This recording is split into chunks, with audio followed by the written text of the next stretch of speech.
বিসমিল্লাহির রহমানির রহিম। আসসালামু আলাইকুম। কোটা সংস্কারের দাবিতে সারা দেশে আন্দোলনরত প্রিয় ভাই ও বোনেরা, খুনি হাসিনার রক্তচক্ষুকে উপেক্ষা করে আপনারা নিজেদের ন্যায্য, যৌক্তিক এবং সাংবিধানিক অধিকার আদায়ের লড়াই অব্যাহত রেখেছেন। তার জন্য আপনাদেরকে জানাই বিরচিত অভিনন্দন। ছাত্রছাত্রী প্রিয় ভাই ও বোনেরা, কোটা কখনো মেধার বিকল্প হতে পারে না। এই অন্যায্য কোটার কারণেই দক্ষতা এবং মেধার পরিবর্তে জনপ্রশাসন বর্তমানে সম্পূর্ণ দুর্নীতি নির্ভর হয়ে পড়েছে। জনপ্রশাসনে চলমান বৈষম্য আর অনাচারের বিরুদ্ধে কোটা সংস্কারের দাবিতে সারা বাংলাদেশের ছাত্র, তরুণ, শিক্ষার্থী আপনারা আবারও রাজপথে নামতে বাধ্য হয়েছেন। অথচ ন্যায্য দাবি না মেনে নিয়ে খুনি হাসিনা নিরস্ত্র ছাত্রছাত্রীদের উপরে পুলিশ, ছাত্রলীগ, যুবলীগ, সন্ত্রাসীদেরকে লেলিয়ে দিয়েছে।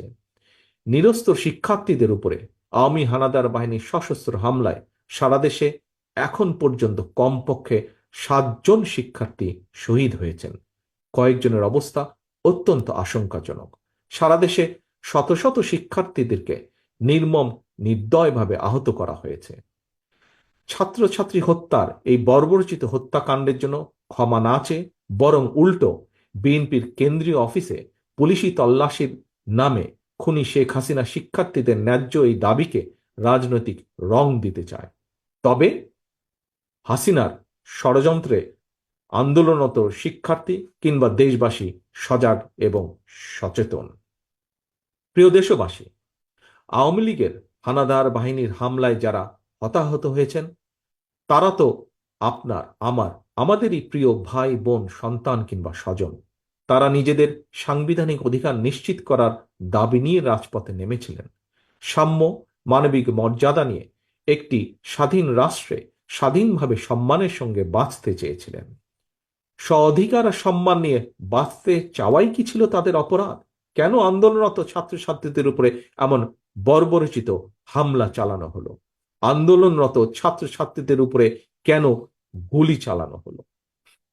হাসিনা জঙ্গি বাহিনীর আক্রমণে শহীদ প্রতিটি ছাত্রছাত্রী ছিলেন তাদের নিজ নিজ পরিবারের এক একটি স্বপ্ন। রাষ্ট্রের সামনে ছিলেন এক একটি সাফল্যের সম্ভাবনা।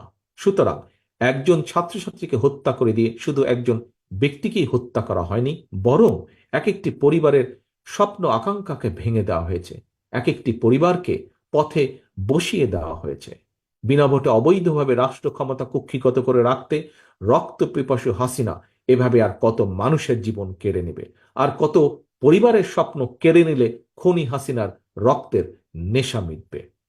সারা দেশের প্রিয় তরুণ, শিক্ষার্থী, ছাত্রছাত্রী ভাই ও বোনেরা, আমি এই হত্যাকাণ্ডের তীব্র নিন্দা জানাই।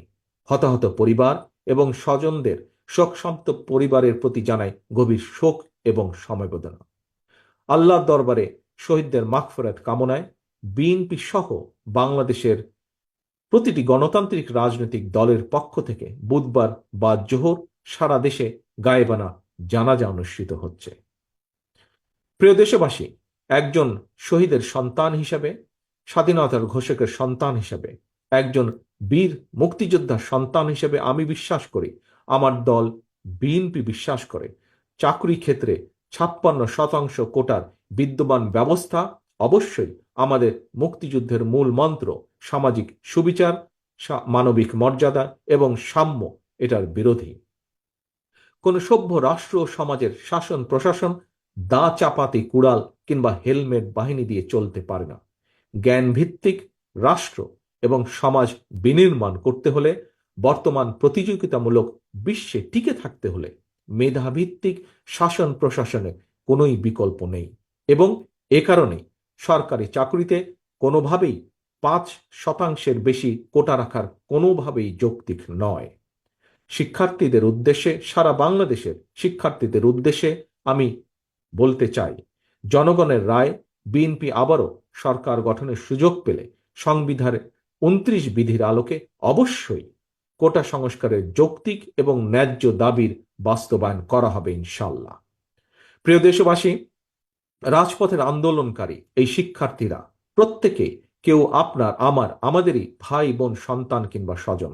সুতরাং তারুণ্যের ন্যায্য অধিকার আদায়ের এই চলমান লড়াইকে সফল করতে অভিভাবক হিসাবে অবশ্যই আমাদের সমর্থন সহযোগিতা অব্যাহত থাকবে। বাংলাদেশের পক্ষের শক্তির কাছে আমার আহ্বান, আমাদের ভাই বোন কিংবা সন্তান স্বজনদের ন্যায্য দাবি আদায় তাদের পাশে থাকুন, তাদেরকে সহযোগিতা করুন, তাদেরকে সাহায্য করুন, তাদেরকে সাহস দিন।